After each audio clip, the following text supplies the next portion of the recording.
Right, okay, so morning everybody. It's very nice to see you all as Lauren and Liz join us from Signal as well. Very nice to have you with us too.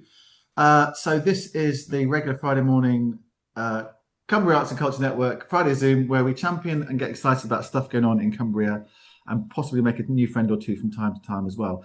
And I am sitting here in Cook Studios on Abbey Street in Barrow for various reasons. And I'm sitting next to Rachel Ashton, who runs Theatre Factory, which is based here in Cook Studios, alongside, of course, Signal Media. Hello, Rachel. Hello. This is where the magic happens, isn't it? It's where the fundraising happens, actually. This is my office. So tell us a bit about what is Theatre Factory? Theatre Factory was established in '97 to create a professional theatre company for Barrow, and it all flows out from that, really. Originally, we were youth theatre based. We're an improvisation company. We work with writers. Now we've got 2 youth theatres, an adult performance company, and projects for young professional artists. That's it, really. We make new theatre. We call ourselves, about 2 years ago, I started calling us an Indigenous theatre company, because a lot of the work we make is, it wouldn't transfer to, I don't know, Farnham. It's Farnham? Farnham. What a great comparison. Yeah, it's very much of this place, made by, for and with people here. So great example. So one of the reasons that I'm here and Kate is here and Stuart is here in Barrow this morning is we went to see this show last night. Hopefully that's coming the right way around for you. It's called Follow the Money, and the first show is called Life Hacks. And tell us a bit about that, because you directed it and made it happen, Rachel. Yeah, I directed Follow the Money, and my colleague, my other senior artist, created Life Hacks. It's part of the IF Festival, which I've bored you with about before. So very briefly, the IF Festival, it stands for Inclusion Festival. It's a year's worth of 10 events and shows, which are a love song to Barrow. It's mainly verbatim work or based on interview. It's a lot of it is actual, based on real events. And really, we wanted to make a festival of work which celebrates the place. It's a love song to the town. So Life Hacks and Follow the Money, it's January, nobody's got any money. So we did 2 shows about the role of money in our lives. So Life Hacks is really about, it's 2 sisters talking. It's about the role of money in a controlling relationship and how this girl gets out of that relationship with the aid of her family. Her man is controlling the money in her life. And Follow the Money, so that was written in the company in conversation with members of the community. Follow the Money was written by 2 women who used to work in banking here on Duke Street. Duke Street used to be the financial centre of Barrow. And there's sort of shadows left on Duke Street. There's a lot of finance offices and solicitors and accountants, but the banks have gone. And Follow the Money is a story through the decades based on all the memories of those women, lots of them, who worked in banking. It's about women's employment, about sexism in the workplace, about decimalisation, about how digitalisation of money and the retail, it changes from banking as a local service to retail, has affected us all. And right in the middle of it is the story of the 1988 shipyard strike, which lasted 13 weeks and very nearly wiped the town out. It's a brilliant show. Sorry to interrupt, Rachel. Rachel, Kate and Stuart, you were both in the audience last night as well. Give us your thoughts, your reflections on what you saw, because it's live music as well as acting and dancing and all sorts of things. And tell us a bit about where it was taking place as well. Kate first. Well, it was in the Kill One, which is a sort of pub working men's club, as far as I know. Yeah. It was just such a blast. The whole thing was just such fun, and we were kind of all crammed in round tables, and we sat next to some folk. The bloke had worked at the shipyard all his life, and his family had sort of dragged him along because their friend Enid was one of the writers. It was just such fun. We had such a good time, and what was it that was so brilliant about it? I think it just felt so real, so properly authentic, and like there was no distinction between the people on the stage and the people in the crowd. It was just one big experience. It was Okay, Stuart, any thoughts? You're a writer, you know about these things. Yeah, it was sort of like an immersive theatre experience. It's like, come and see what Barrow is, both on the stage and off. There's a great choir of, a couple of dozen people. And yeah, the evening finished off with pie and peas for everyone. So it was a proper Barrow night out. Yeah, we work with a combination of professional performers from here, community performers, obviously from here, community choir and local musicians. So everybody on the stage is from this place, whether they be professional or not. So if you tell the right stories with the right people, you get the audience. And that's kind of how we've always worked, really. I had such fun. Right, Rachel's going to slip away by 10 o'clock. So I thought, could we just do a whistle-stop tour of the other rooms in here? So hopefully the signal will hold up. So follow Rachel and I. For those of you that have not been, so put me on, pin me. If you know how to pin me on your screen, go to the top right-hand corner of your little window, and there's 3 dots. And probably one of them says something like pin me or pin or something like that. So I'm just going to take your attention and make me big on your screen as we go here. And I just have a quick one. I've never been here before myself. Thank you very much indeed. So this is a fantastic rehearsal space. If I just spin it round here, first of all. So what goes on in here, Rachel? Okay, so this is space 1. This is our main production space. So in here, workshops, rehearsals and performance. We can build auditoria in any configuration in here. And it's, well, our lights are down at the Kill one at the moment, but we got lots of sound. All the things. Some duck's heads or seagull heads. That's seagulls, yeah. Yes, seagulls. We've got some giant seagulls here. Okay. Right, I'm just gonna walk backwards so you can see me or see what's behind me. And there's loads of lights, lovely, one of those lovely black rehearsal floor spaces, black curtains everywhere. So presumably you can change the size of the space. Lots of instruments here. So we host other companies here. If people need space, they can come under our sheltering sky, if you will. So these drums are Boom Dang Street drummers. They rehearse here. Yeah. I bet that's noisy. It is. Right, let's go through here. Toilets are this way. So we're just going to go through this door here. I think it's not just toilets this way.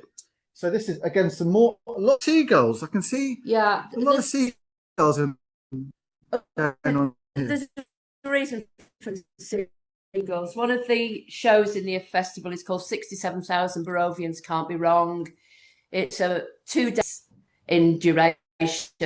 And the whole thing is overseen by seagulls because here in Barrow, they are the angels that fly above us, like Wings of Desire, if anybody knows him. This film, they tell us the truth, they nick our pies and they shit on us. And through here, again, lots more fantastic. I don't know if you can see that. Is the signal holding up all right for you all? Yeah? Just It's give a me a bit thumbs up patchy, if but it is. not great, Tom. I'd go back to where you were. Up. Yeah. Stay still, but anyway, there's a lovely kind of puppet behind me. This is the Hugo Street Puppet. Okay, great. Yes, we need to go back. Big props for them. Anyway, just to give you a sense of, the magic stuff that goes on here. Christmas, little sign there saying Christmas. You don't know if you can read that. Okay, ready for Christmas already.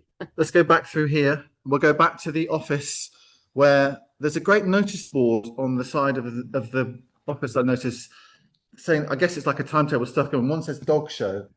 I don't know if you know. Yes, yeah, we have a massive dog puppet, and he went to Whitehaven recently to educate the people of Whitehaven on the necessity of picking up dog muck. Okay. Is the signal okay now? Yeah, great. Okay, I can see someone else coming through there. So Rachel, before we sort of lose you, just tell me a bit more about how you're trying to help young and emerging artists, particularly, I guess, from Barrow. Okay, so our approach is an informal but pragmatic one, really. We focus on young emerging professionals from Barrow. Now, that might sound a bit closed shop. We're not exclusive. We do also support the work of young people from elsewhere, but there are reasons we focus on Barrow, and there are 3 reasons. Historically, it's been very difficult to get people to come here. Unless they're working in BAE, it's very expensive to move to somewhere like Barrow. We're isolated. So we grow our own talent. So that's a sort of pragmatic reason, really. The second one is, quite frankly, it's environmental. You know, we don't want, if necessary, people making unnecessary travel. We all have environmental targets that we wish to meet. So it makes sense for us to be working with people who are on the doorstep. It makes financial sense as well, because we're not paying for accommodation and travel. That might sound very prosaic, but actually it is a consideration. But the main reason is an artistic and creative one. I've said before, we have thought of ourselves for the last couple of years as Indigenous theatre makers. So it is a case of, you know, the right work in the right place with the right people making it. So, yeah, so those are the three reasons, really. So for the past, I don't know how long, we ask ourselves a question: who have we got? Who have we got in our community who might be coming back from university, or who might have gone to Kendal College, but, you know, and done their diploma in musical theatre, but then they don't know what to do? Who have we got? What can we offer them? So we've had, so our projects are kind of, we have Gen Z artists and we've had YBAs, Young Barrow artists. I have a small amount of commissioning money each year. So currently we've got 2 scripts which are just being completed. One by Matt King, who's a young writer from Dalton in Furness. He's written 2 pieces for us, actually. One which is being produced in March and the other one next year. Great scripts. And one by Kyra Scott, who many of you will know.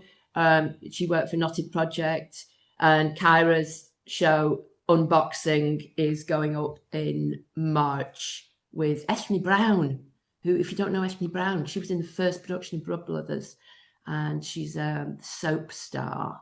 Coro, Brookside, Emmerdale, whatever. We've also produced books of poetry. So Michael J. Hudson's book, Indigo, we produced.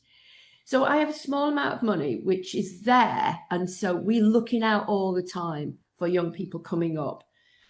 So if you're not from Barrow, contact us anyway, because we want to know about people. It's not that we're being exclusive. It's just for pragmatic reasons. We do need to build our body of artists. One of the reasons that last night was so successful, because they're all from around here. They're all from around here. They've got the skills, they've got the talent, they've got the training, but they're all from around here. So delivering lines, the audience last night particularly loved when local shops, pubs and streets were name checked within the scripts. So some knowing chuckles around me, all that sort of there stuff. were. So local performers, professional performers, there's a kind of chemistry that happens. So yeah, so by all means, what we don't do, I don't do internships. I don't do working for nothing. We're a working class company, and I think that if you're going to do a job, you need paying for it. And I would say that to any young people coming through your See It to Be It scheme, you need to be paid. Yeah, it's hard enough, you know. It's okay for young people from resourced families, whether you want to call them middle class or not, resourced families, to live at home with mum and dad and do a bit of this and a bit of that. But for working class artists, that's no good. You're going to have a portfolio career anyway. You're going to be waitressing and bar work. We know this. But when you are working in the industry, you should be paid the going rate. Well, that's our ethos. Okay. Thank you very much, Rachel. You're welcome. Yeah, and just before you go, so we've also got Lauren and Liz there from Signal, and we're going to come to Caleb shortly as well, who's also a Barrovian, who knows this place quite well. And we're going to come to also, I never did a rundown of what we're doing this morning. We're also going to talk about the Urban Sketchers. So Pete and Laura are going to tell us about the Urban Sketchers and what they've been doing in Carlisle. And then we're also going to hear from Sue Allen, with some lovely photos to reflect the life of Gwenda Matthews, who a lot of you will have known, whose funeral it was this week, who was a titan in the Cumbrian literary scene. So we're also going to hear from Sue reflecting about Gwenda. But just while we've got Lauren and Liz on the call as well, if you just want to come off mute, Lauren and Liz, you're there, you run Signal Media, which is, I think, just a floor below me where I'm sitting at the moment.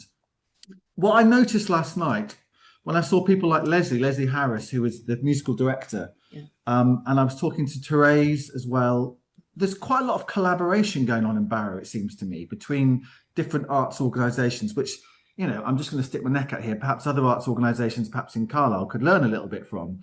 It seems like you all kind of talk to each other a little bit and make things happen. Lauren and Liz, is that a fair comment? I mean, this building is an example of that, isn't it?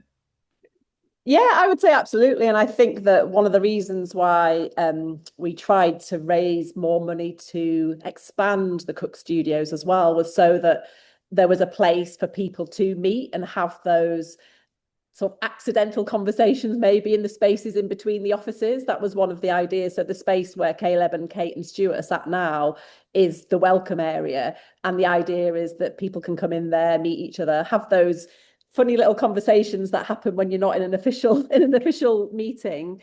And I think that having us all in this one building, not all of us, but whoever we have in this building, that was one of the ideas, that hopefully it will be help us partner with each other and attract more people to this, to a hub really as well. And Joe Riley, Art Gene, your offices literally are, you know, 4 minutes walk down the road, aren't they? And again, you know, I'm just assuming here, correct me if I'm wrong, you kind of talk to each other a bit more than I suspect other people perhaps do.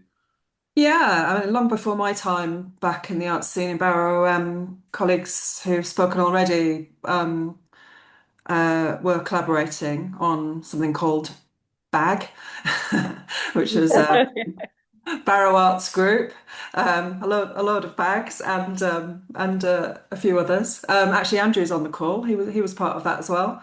And I think there's a kind of a move to perhaps shift that grouping a little and to expand it. And we've kind of created a draft memorandum of agreement for something called Barrow Culture.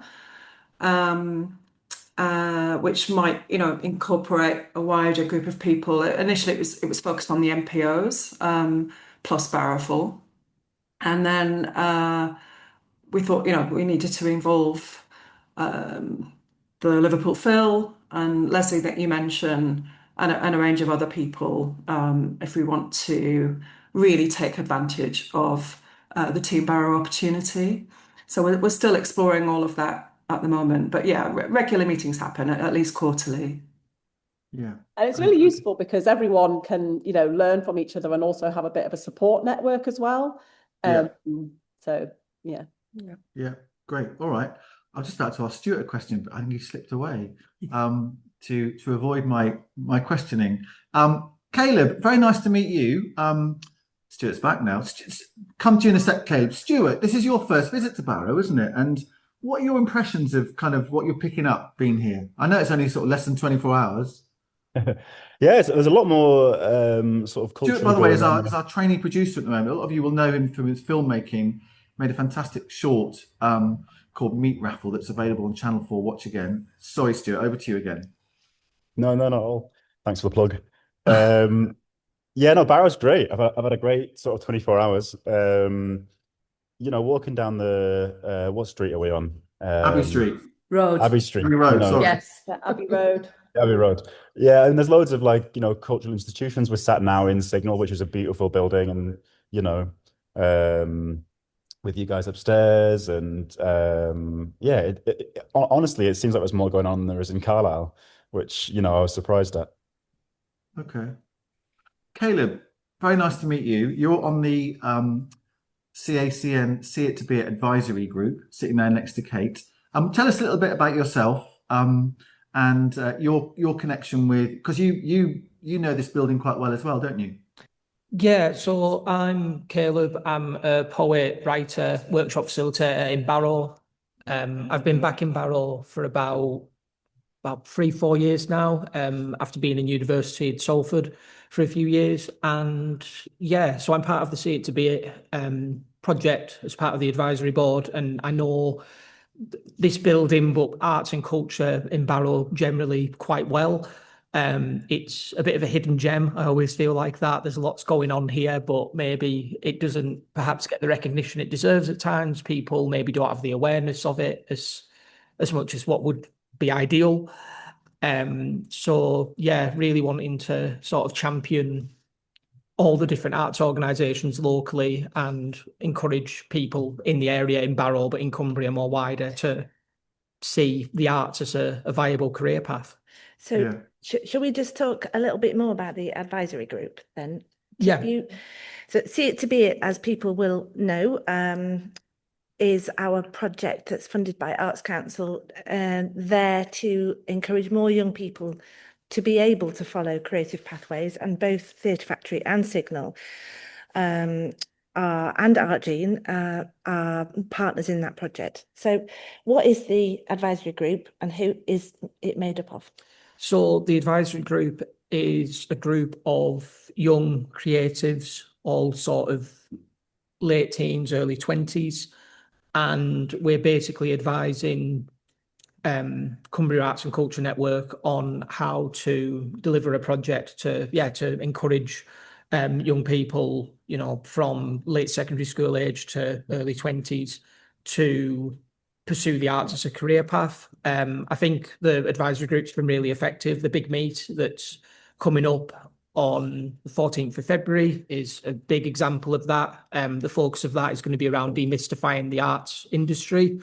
When you're learning your creative practice, I didn't go to university for a creative degree, so I'm not sure if they go into this type of thing at university, but I know when you're in school, you don't learn, invoicing, networking, the sort of behind the scenes admin bits of being an artist. So I think really demystifying those aspects of it, and I think being realistic about those aspects as well. You're gonna, like Rachel said, it's a portfolio job. Many people are going to be waitressing or bartending and that type of thing. You're not going to be a full-time artist from the very beginning. So I think it's really good that we've been able to advise on that event. And yeah. And the big meet, you're absolutely right. We've directly taken the suggestions that the advisory group members have made and built it with Stuart, who's sitting behind us, and members of the advisory group into a day. So we would love to see people there, obviously, and the tickets are going pretty well. It's free. We pay the advisory group members for their time. So once a month they meet online, and it's all chaired by the Knotted Project. So Simon and Natalie from the Knotted Project do a brilliant job in kind of just encouraging people. And it is starting to sort of gel as a group, isn't it, I think? Yeah, I mean, we're all dotted about Cumbria, so there isn't anyone on the call that I knew before joining the advisory group, but it's really nice that you're making links with people and you're sort of hearing about their own practices a little bit as well, and how they're developing as artists, which I think is always really nice to hear that side of things as well. Last month's meeting finished with a sort of tell us your successes, because one of the advisory group has just got a full-time job at Wordsworth Grasmere, so we were kind of starting to celebrate what people have achieved, and that's just so nice. No, it's been a real highlight of the meetings, just getting to know other creatives in Cumbria. I think, like Rachel and I think Lauren mentioned as well, Barrow is sort of out the way a bit, even in terms of Cumbria. So it's really nice to be able to connect with those other organisations and those other people that are working elsewhere in the county. Yeah, and it's so nice to be able to sit next to Caleb today rather than just always talk through screen. It's really nice to meet you. Yeah, no, thanks. Likewise. Okay. Thank you, Caleb. And as Kate said, it's very nice to meet you as well. And are you coming to the big meet, Caleb? I'm assuming you are. So unfortunately, there's always an excuse, isn't there? So I'm currently working with Barrowful on their Starlight by the Barrow project, and we've got a matinee performance on the 14th. Right, I shall be talking to Daniel Tyler McTeague after this Yes. call. Doing a deal with him. Right, okay. Well, it's very lovely to hear. Don't go away, Caleb. Rachel, I know you've got to disappear, so thank you ever so much. Just a couple of comments in chat here. Joe's just asking, I saw the premiere of Follow the Money. Rachel loved it because I think it was about 2 or 3 years ago, wasn't it? Did it change? Did you change anything second time around? There was a casting change, and I just refreshed it. Shall I just say that we refreshed all the projections and some of the choreography, but it was basically the same. Yeah, there's a lovely big screen behind the performances, and it allows you to, again, if you're not from Barrow, like I'm not from Barrow, it helps give you a bit of context. So I noticed during the section about the strike, for example, fantastic black and white photographs of what was going on there, and newspaper headlines from the Northwest Evening Mail, how they reported that 12-week strike. Really, really striking. And just Amy, who is very much a Carlisle-based artist, saying there's definitely more going on in Barrow than Carlisle. And Jonathan saying there's plenty going on and lots of collaborations working in Barrow, with some examples there of the Barrow Classical Music Foundation, which encourages young musicians as well. So thank you for that, Jonathan. Caleb. I'm just going to say goodbye. Yeah, Rachel. So Rachel's off to do some proper work. So nice to see you. Thank you for letting us sit here for another half an hour. Okay, Caleb. It was me. I just wanted to say, because I can see Sally Ann is on the call, and I think she was in the show last night, and I just wanted to say you were amazing, Sally Ann. It was just a fantastic performance. Which one was Sally Ann? Tracy. Okay. Oh, yeah, she was great. Sally Ann, I don't know if you can hear us saying all this because we can't see you, but take the plaudits because they're very well deserved. Right. Let's go, though, from one end of the county, 2 hours drive, I think it is, from Barrow to Carlisle. And we're going to find out about the Urban Sketchers, which are, well, I'm not going to try and explain who they are because Laura and Pete are both part of the Urban Sketchers. And I think we've got 1 or 2 slides we're going to share with you as well. So, Laura, I'm going to hand over to you while Iona pulls those slides up together to tell us about the Carlisle Urban Sketchers. Over to you. Hi, good morning, everyone. First of all, if you see me talking off screen, it's just I have a toddler. So again, if you hear a little voice piping up, apologies. She hopefully is distracted elsewhere now for this section. So Carlisle Urban Sketchers. If you haven't heard about urban sketching before, in a nutshell summary, is literally going to a location and drawing what you see, and it's in an urban setting. So it's looking at cities, towns, like anything with buildings and any built up kind of area. And the idea is to really engage with your environment, like your memories of the day, your impression of what you're seeing. And it is a worldwide kind of group. There's charters across the world, nationwide. They have major meetups every year, and I haven't been able to be lucky enough to go to one of them. I'd love to. And so about a couple of years back, I wanted to do this. I wanted to go out and do drawing, and in typical fashion, I was like, well, I'll just put a post out and see if anyone wants to join me. I'll just go and do it. So we set up a Facebook page, a Facebook group, and slowly people have been finding us and joining. We've been running regular meetups now for about a year and a half. So we're kind of feeling a little bit more stable. So hopefully maybe this year, we will kind of apply to be an official charter group with it. So I've just, as Thomas said, I've pulled together a few slides just to give you a little taste as to what the group does. We meet in Carlisle city centre. We meet right outside where the market cross is, so right bang in the middle. And then we walk normally about 15. I think the furthest we've walked is maybe 20 minutes up Stanwix Bank to the Chinese Gardens and the cricket club. So I think that's the furthest we've ventured so far from the city centre. And then we just spend a couple of hours drawing and enjoying practicing our craft a little bit, enjoying meeting other people who enjoy doing this as well, and just having something in the diary that makes us creative. So next slide, please, Iona. Right, so this is just a brief rundown.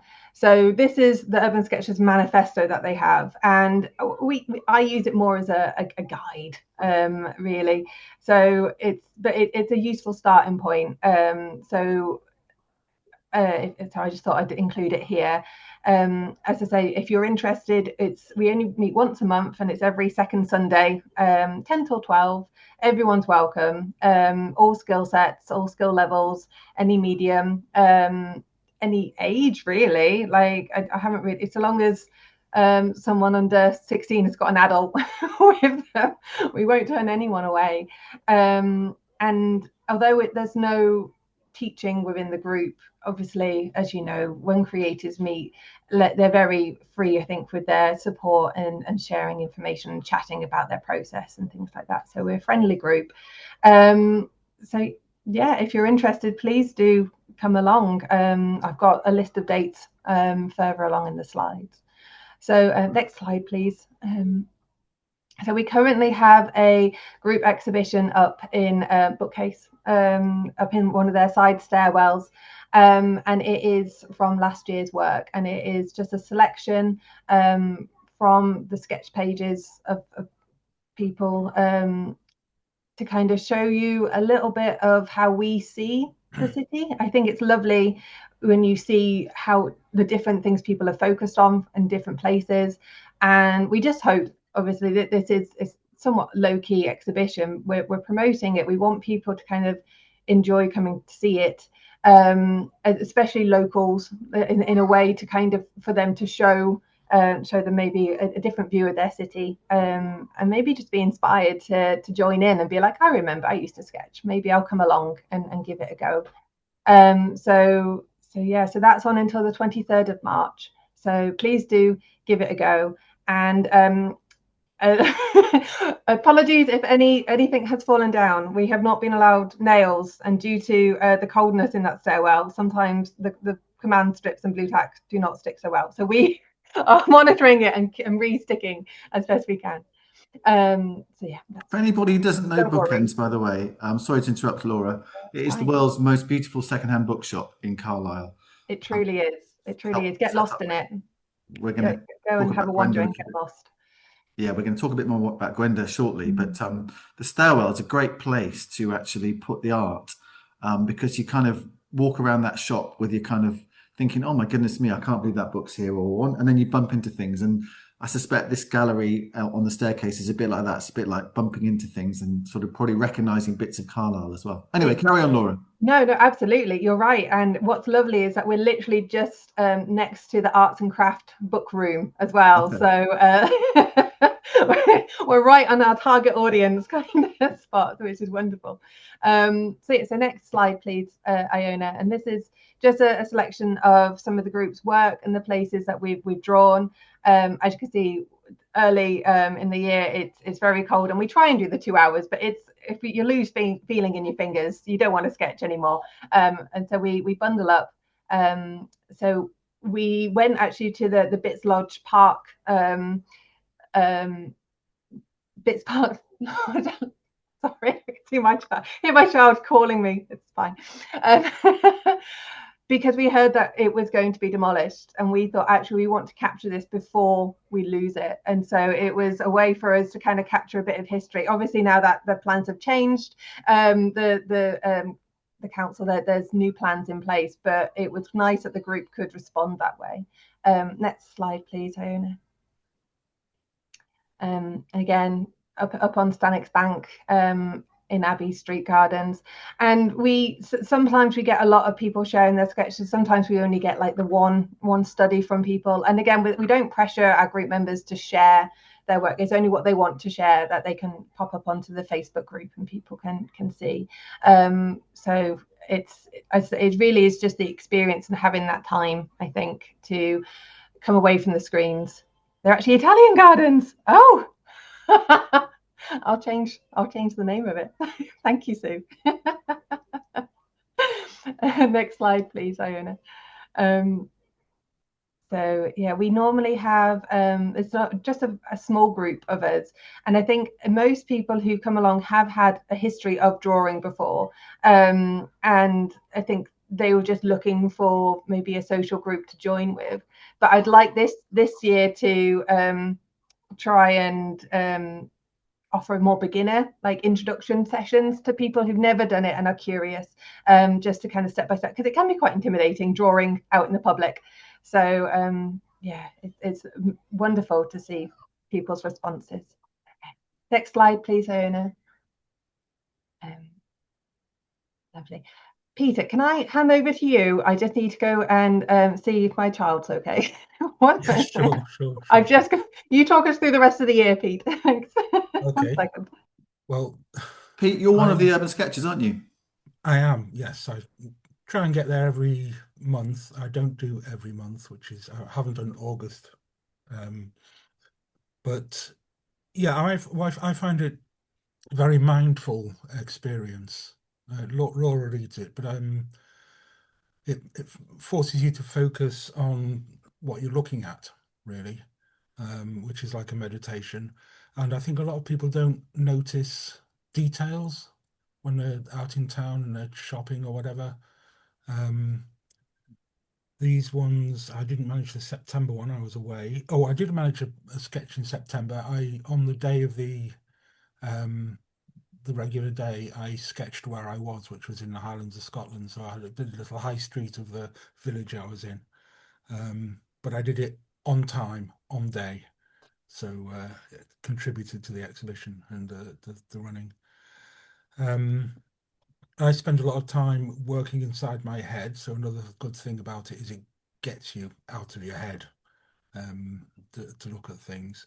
And I've met, Laura, Paul, Heather, lots of people.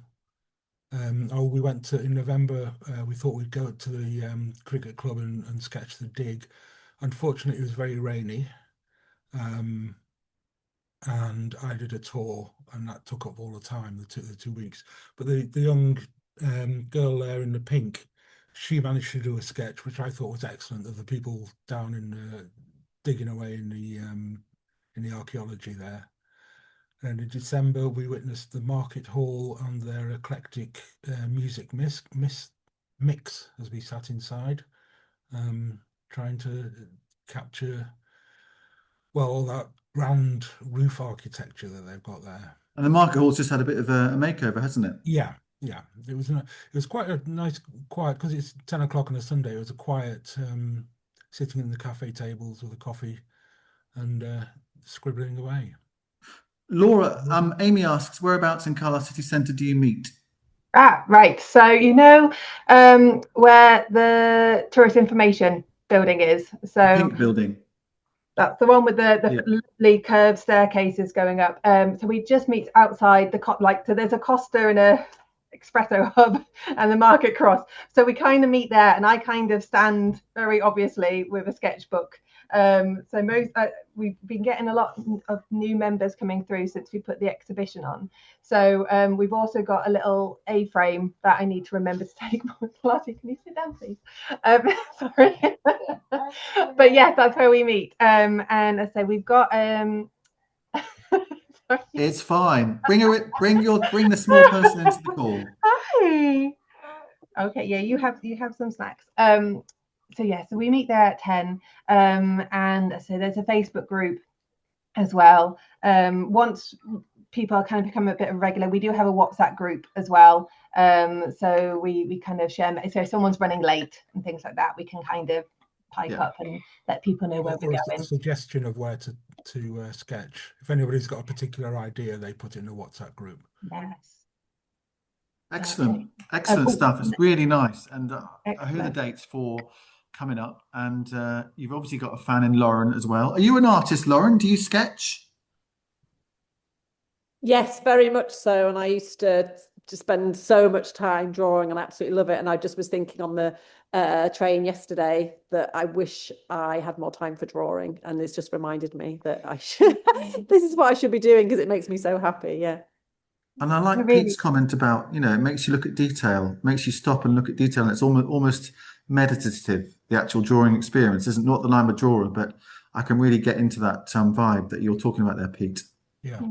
I think what I want to explore more this year with my own work is actually the combination of the drawing and then writing, like more kind of capturing thoughts or something that maybe like associative stuff, like a poem that, or like anything that kind of comes from it, and kind of having a more holistic, like travel sketch journal kind of style alongside. Can you sit down? Phil observes that you've obviously done stuff with Speakeasy, Laura, over the years as well.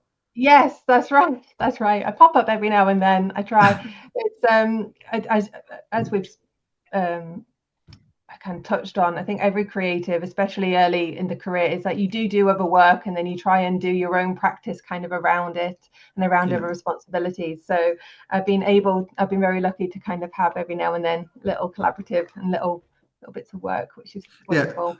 Pete, Monique asks, how does it work? Do you bring a chair and an easel? I was just answering that. No, just come along, sketchbook and something to make marks with, basically. And people either stand up or sit on a wall or something and have the sketchbook on their knees. It's all very informal in that way. We try and find places that you have somewhere to lean or somewhere to kind of perch. Because it's 2 hours. 2 hours is a long old time. But I think as you've seen, like sometimes we are just on doorsteps and things. Yeah, I've discovered some of my physical limitations during this sketching. All right, well, thank you ever so much for sharing that with us this morning. And that exhibition is on at Bookends, which is it Castle Street Bookends is on? Can't remember. Anyway, opposite the castle, opposite Tully. Bookcase. Bookcase, sorry. Thank you, Sue. And you will know these things more than most about difference between bookcase and bookends. Anyway, there's the exhibition on the staircase, and next time you've got some time to kill just drifting around a secondhand bookshop, and who doesn't love doing that, there's some artwork to enjoy as well. Right, we're going to come to Sue shortly, but don't worry, Sue, you can take that call, that's fine, to talk about Gwenda. But I just thought, while we've got Lauren and Liz on the call at Signal, putting them on the spot, so you've got your lovely new building or refurbished building there just underneath me at the moment this morning. How's it all bedding in? Is it going the way you want it to go? And what's going on at Signal at the moment? Yeah, it has. It's been going great. I think that we were, what's the word? Not pleasantly surprised, but very pleased that what we'd planned to happen actually happened. Like people came, people, and I think that the, people have felt welcome, and people have felt like it's a place for them. And we've had loads and loads more visitors. So it's been absolutely brilliant. And we've made lots of new connections. And it's just, at the moment, we've got our emerging artists exhibition on. So we've been working with 15 Cumbrian artists over the past 2 years. And we finally got to exhibit their work in the gallery. So that's been absolutely brilliant. And it's actually the last day tomorrow, though, which is really sad, but I don't know if you can see. So we've got 15 artists who all, sorry, that's a bit rude, that one there. Is that a pair of buttocks? Maybe. So all their work has come together, 15 artists. So it's quite an epic show. This mix of photography, video, sculpture, and I'll just show you as well. It's not actually just a bottom. You can see the front here. Oh, let me show you. And it's the house that you walk into, and she has a video in there which is hysterical. But yeah, it's the last day tomorrow, but that exhibition has been the fire alarm's going off. Oh, there's a fire alarm going off. That exhibition has been amazing, and it's been so great to have that different mix of work here, and so many different people come in. So that's what we like to do in the gallery, is mix it up and have lots of different exhibitions on. So yeah, it's been going well. But we're a bit sad because it's finishing tomorrow, and it was a 2-year project, and the 15 artists have just been amazing. Hopefully we're going to continue working with them. Yeah. Great. Well, it looks really vibrant, and I'm going to have a quick look at that on my way down. Yeah, we've got 2 of them are doing a sound walk tomorrow, actually, on the beach, Mel and Nuria. And then we're having a closing event. We're actually having a networking event straight afterwards between 6 p.m. and 8 p.m. tomorrow. And there'll be a chance to meet the artists. And also we're going to talk about our next artist development lab, which we're going to launch in April, which we're excited about. Lovely stuff. Thank you very much, Lauren. And I'm just looking at all the bits and bobs going on in chat about other things going on as well. But I wanted just to conclude this call this morning.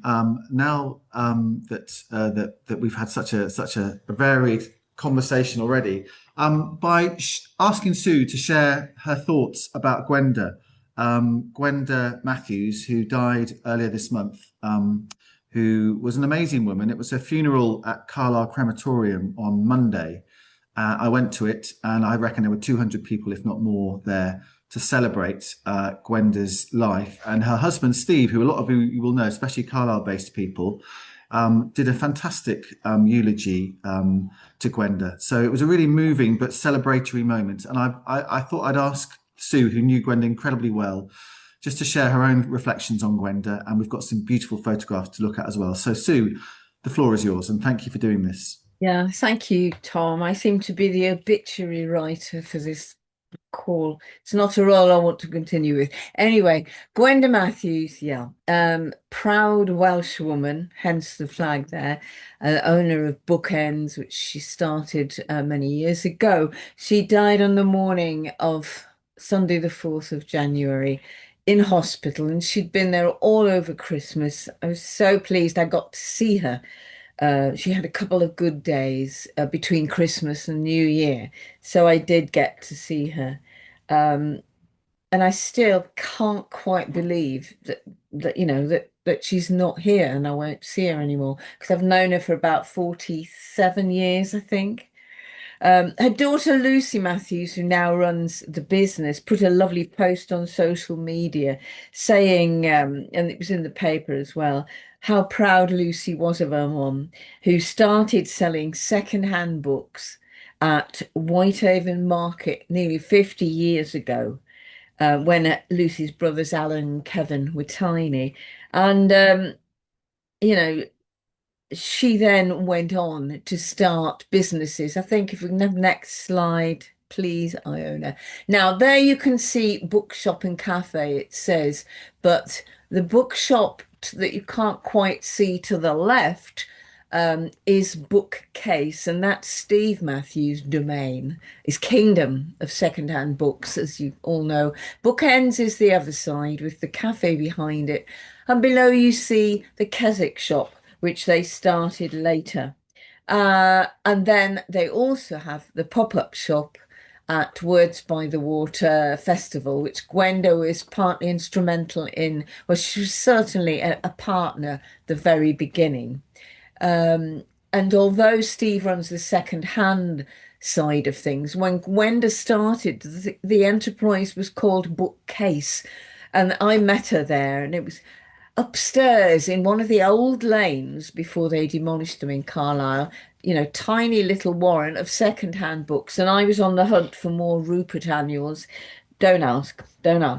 And she soon moved into bigger premises in Castle Street, still called Bookcase, before Steve gave up his job, which was as head of English at Nelson Tomlinson School, because the second-hand books had taken off. And Gwenda started another business.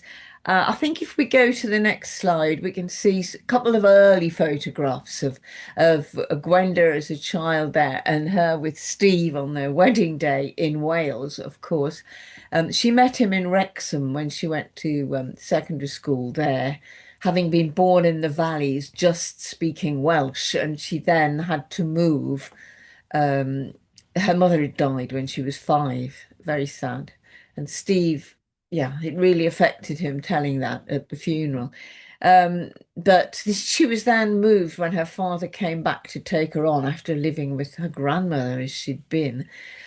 She moved to a school and suddenly was based in, the whole curriculum was English.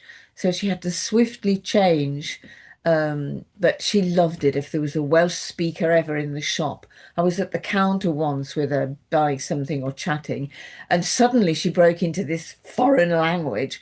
And there was an old chap beside me who was a regular, and they always spoke in Welsh when I just left them to it.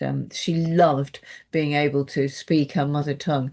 There she is in the other book ends that she had, which was by the Crown and Mitre on the sofa there, underneath there. And it was called Bookends because she started by selling remaindered books, i.e. ends of runs of published books.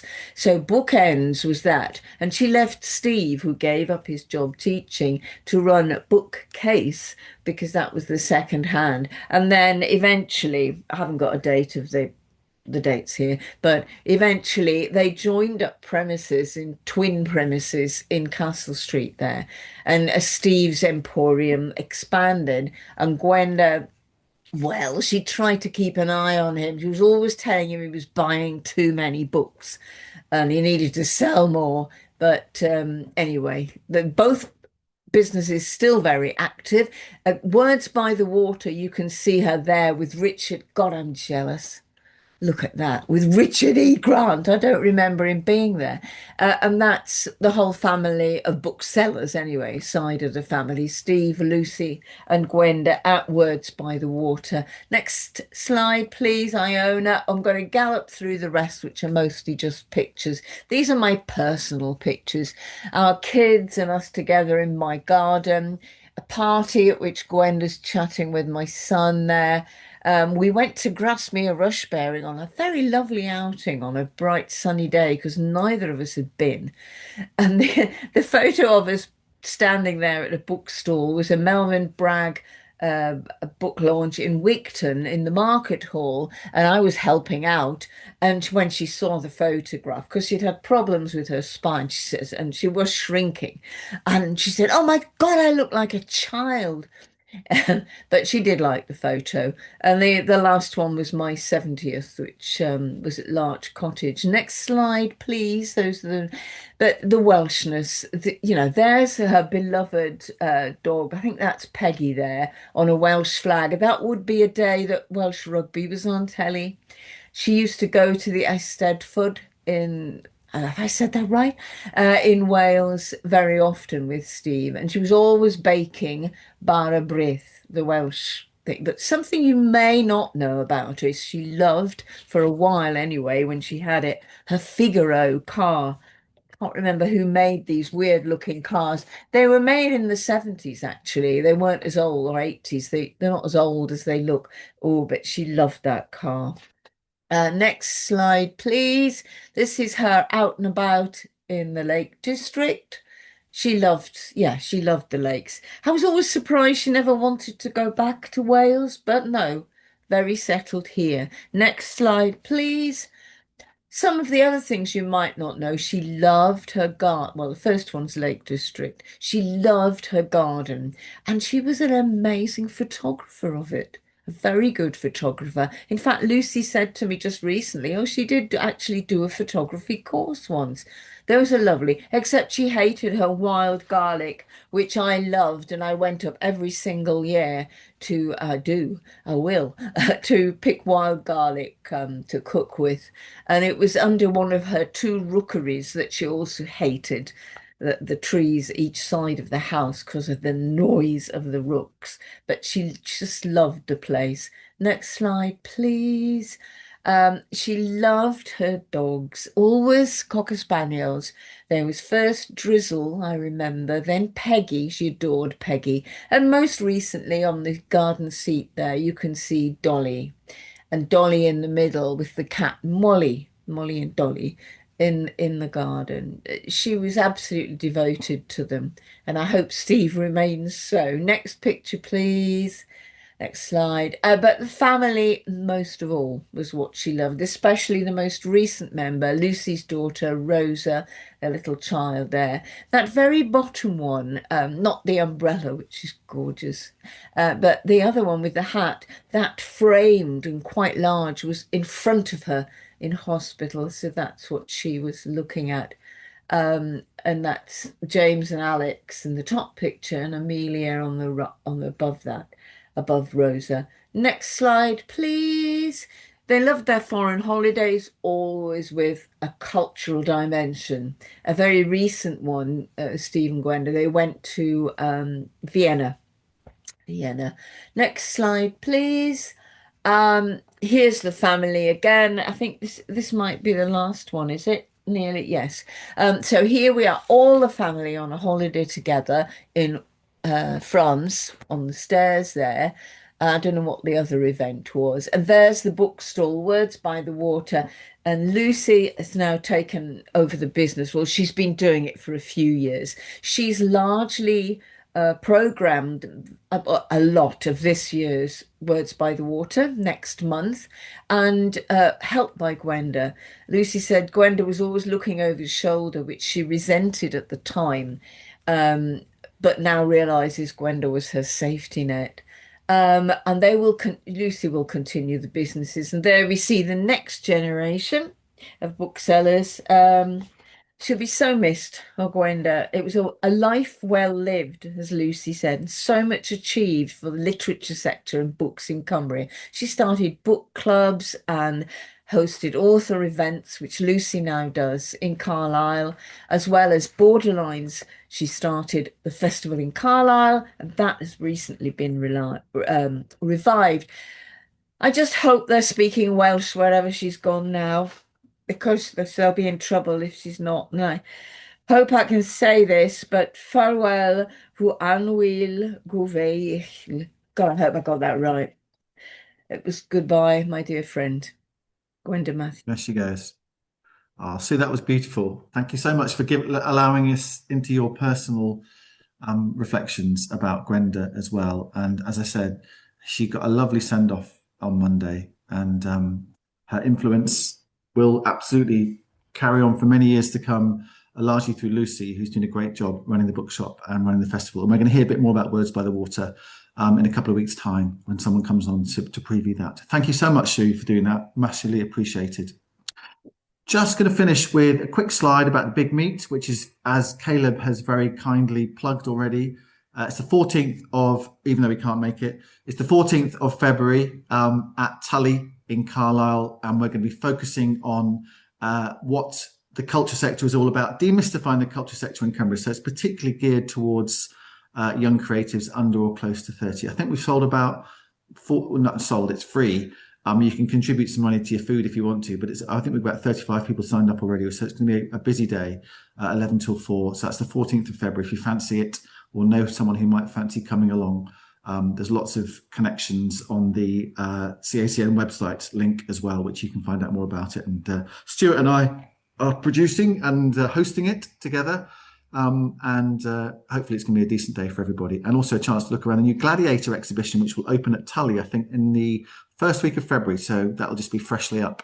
A lot of that is focused on the Roman dig that Pete mentioned, that he's also a very enthusiastic participant of, the archaeological dig that's going on at the cricket club in Carlisle at the moment. I think we're there for this morning. Thanks ever so much to everybody who's come along this morning. Thanks to Laura and to Pete, to Rachel, who's had to slip away, and to Caleb, and to everybody at Signal, and to Stuart and Kate downstairs as well. We're off to see Fon now, Full of Noises. They've got some stuff going on tonight. And then Stuart and I are off to Ulverston to film another Champions film for the See It to Be It project. And then back to the north of the county a bit later on. But really good to see you all. Thanks ever so much for everything this morning. Hope it's been interesting. And catch you again soon. Yeah, thanks guys. See you now. Cheers. Bye. Cheers all. Thanks everybody. Lovely session.